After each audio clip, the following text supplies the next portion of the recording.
we go. Welcome, everybody. Do you hate marketing your business or the idea of marketing or maybe even the word marketing? Or maybe you don't hate it, but you struggle with it and you sure don't jump out of bed eager to start your day doing marketing. I don't know of a single entrepreneur who started their business because they said, oh, goody, I love marketing and can't wait to start spending time, energy, and money and on marketing for my business. So stay tuned. We're about to share one way to turn that around. Hello and welcome to this video series on making your marketing fun. Here at Making Your Marketing Pay Off, we've learned the hard way that if you don't enjoy doing something, like say marketing, it will fall to the bottom of your to-do list. And even if you ever do it, you're not going to do it very well because, well, you hate it and you'll rush through it to get it over with. For those of us who want to grow a business, of course, marketing is not optional. It is what brings in clients and prospects and income. So my goal today is to help you discover ways to make your marketing fun so that you get it done. And that will mean something different to everyone. Listen up. This may be the day you discover how to make your marketing fun. I'd like to welcome Carol Ann Desimine. She is a visibility strategist and branding expert. She has the founder or creator of the Sizzle system. And she has recently found a way that she enjoys marketing, and she's bringing that to her audience. I'd like to introduce you to Carol Ann Desimine. Welcome, Carol Ann.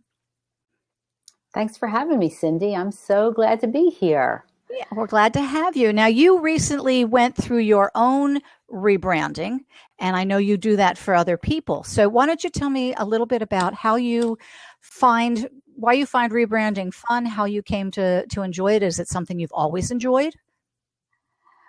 Well, it's not something I really even thought about.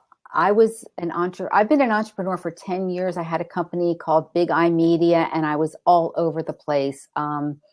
Sometimes I would call it a marketing agency, sometimes a creative services agency.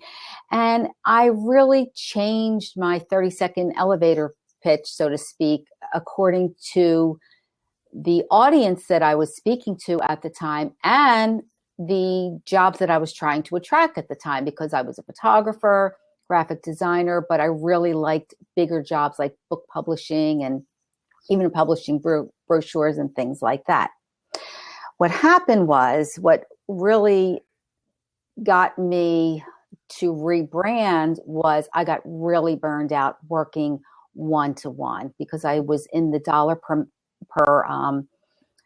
hour model, which I realized I had hit a ceiling and I wasn't going to get much further. So I decided I needed to leverage my worth. And it took a while. The Sizzle system was not the first program I came up with. Okay. It's the second program I came up with. But when I came up with the Sizzle system, it just felt right. It was a lot of fun. And when it happened in a mastermind retreat. And when I came back and told my friends and colleagues about the Sizzle system, they loved it. Mm-hmm. Because, of course, I wasn't that sure about it. I mean, I was going from Big I Media, which was fine. I got a lot of notice from that because of my business card. It had a big I on it. And while people didn't remember me so much, they remembered my business card. So that was kind of fun. But then when I developed the Sizzle system and started putting it out there, I really felt that I felt that it was more of a reflection of me.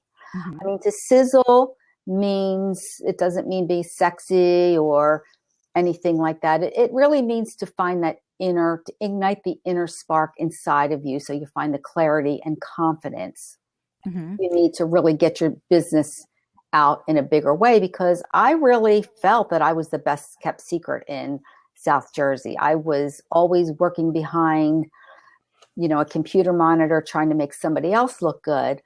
And then when I rebranded, it was so much fun to be able to really clarify what I stood for and clarify who I wanted to work with and clarify, the value I bring to other people. So that really was the fun part about the rebranding. process. Of course, getting a new website and a new logo and just putting myself out there in a different way was fun. When you rebrand, though, I have to say it does take a while for people to really get what you're about. Mm-hmm. And in my clients, I also see that it's a process. It takes about a good 6 months to really start to feel comfortable and to get people to switch over from the old brand. But then it takes even longer than that to really, really get seen as the expert in a certain area. Okay. So you're letting people know, and I think this is important, that the process takes some time. It takes some deep searching. And maybe the real fun comes when you have the final result, when you've done all of the work and you have an understanding of who you are and what you're about, and you can put that out into the world with confidence. Does that kind of sum it up a little bit? Yes, because that's what branding is. And I never really did that in my previous business. Mm-hmm. I have gifts and talents that I brought to the world, and I helped people with their marketing, mostly print marketing and publishing. And that was fine. It was something I did.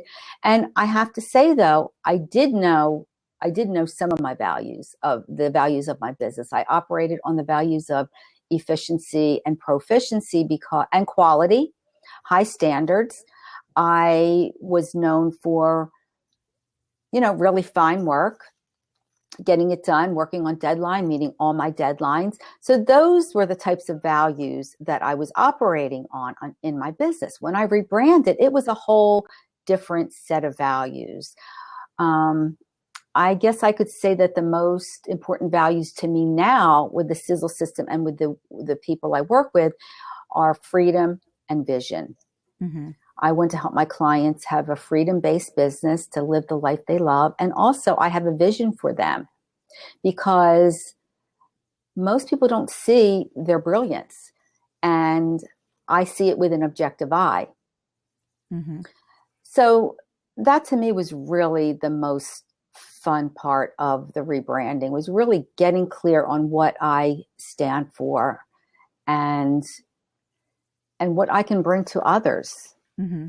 Sounds to me like little bit like the story of the shoemaker's kids who go without shoes. You were a branding expert, but you didn't quite know that, and you had to go through it yourself to really to be able to pull it all together and bring it out and let the world know that that's what you do, and that you do it pretty damn well.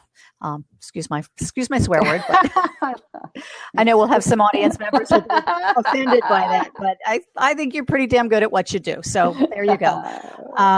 So you started not really knowing or being aware, and you kind of realized that you needed to make some changes, found the process fun, found out that you really are very good at this, and it's now something that you do on a daily basis for your clients.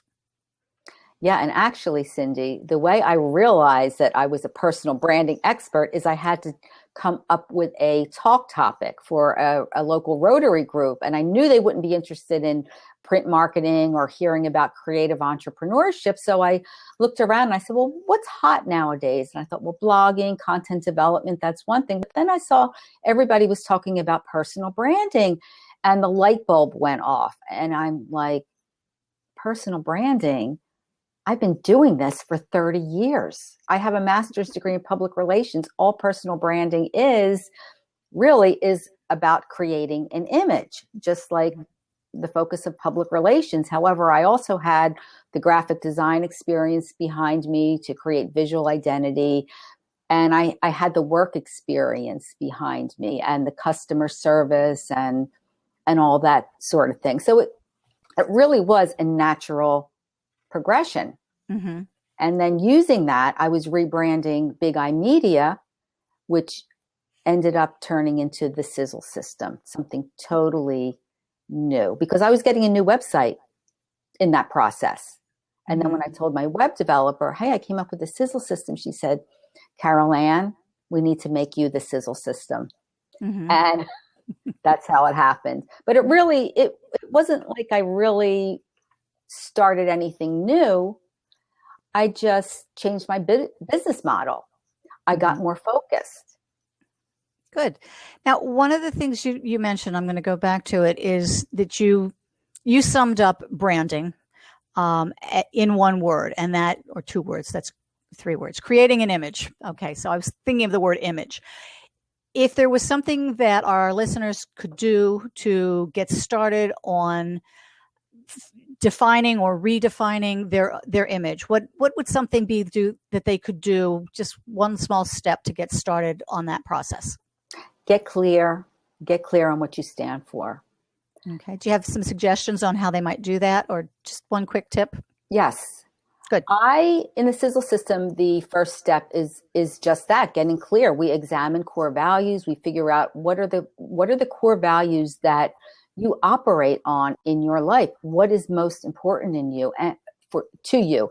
And I say, we all have two sets of core values, basically, when we're an entrepreneur. Of course, we have the values that are important to us in life, but those aren't necessarily the same values that we bring to our business. So really get clear on who you are, what you stand for, and get that out there. Don't be afraid. Don't be afraid to communicate that, because that's how you're going to attract the people who need you. That's where it all starts. Okay, that's a good starting point for people, and I suspect it's a very simple action step, but oftentimes not so easy to do. And as the branding expert, I'm sure you can lend some assistance to people. If people wanted to connect with you, find out more, how can they do that? Well, they can go to my website, www.thesizzlesystem.com. You can set up a discovery session with me. I would love to talk to anybody about branding. I'm always open to talking branding. And I'd be happy to answer any questions. Of course, the discovery session is free. So just go to thesizzlesystem.com.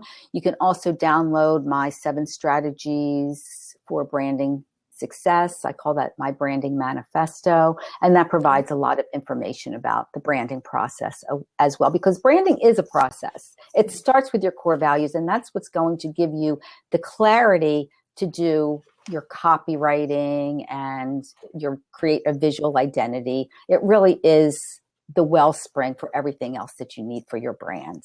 And I think that's a really good point to emphasize to the audience, is that, as you mentioned before, it takes time, and it's a process, that it's not something you do once and have it be perfect for the rest of your life, that it will grow and evolve and change. And as you had said earlier, you didn't know what you didn't know. So an objective eye can be extremely helpful. So I want to thank you, Carol Ann, for joining us today. Making marketing fun so you get it done will be something different for everyone, but Carol Ann has shown us one way that you may be able to get started and go down that process for yourself. Like the old adage, the best time to plant a tree was 20 years ago, but the best time to, if you didn't, the best time to start is right now. Same thing with rebranding or branding. If you have done it, that's great, but it's a good time to start the rebranding process, because things grow and evolve.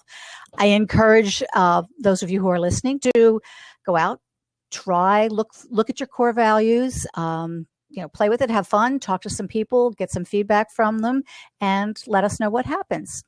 If you liked this information, this video, please join my community so that you don't miss any more videos, and we'll also receive some tips and articles that I share weekly. You can start by picking up a copy of my report, 5 Quick Starter Tips to Put More Fun in Your Marketing, by going to my website at www.makeyourmarketingpayoff.com. And I will put both my links and Carol Ann's links below this video when they get posted. I thank you all for watching, and to Carol Ann for joining us. And I look forward to seeing you all the next time. Bye for now. Okay. Thank you. So I'm going to stop the recording. We're recording now. So go ahead. If I could leave your audience with one doable action step, I would say that really reevaluate your business name, your tagline, and your expert title, and make sure that they include some kind of benefit that you provide. It's an easy way for people to really understand how you can help them. And that goes for all your copy. It should be benefits driven. People will want to know the how you can help them, but that can come later. Okay. All right. I'm going to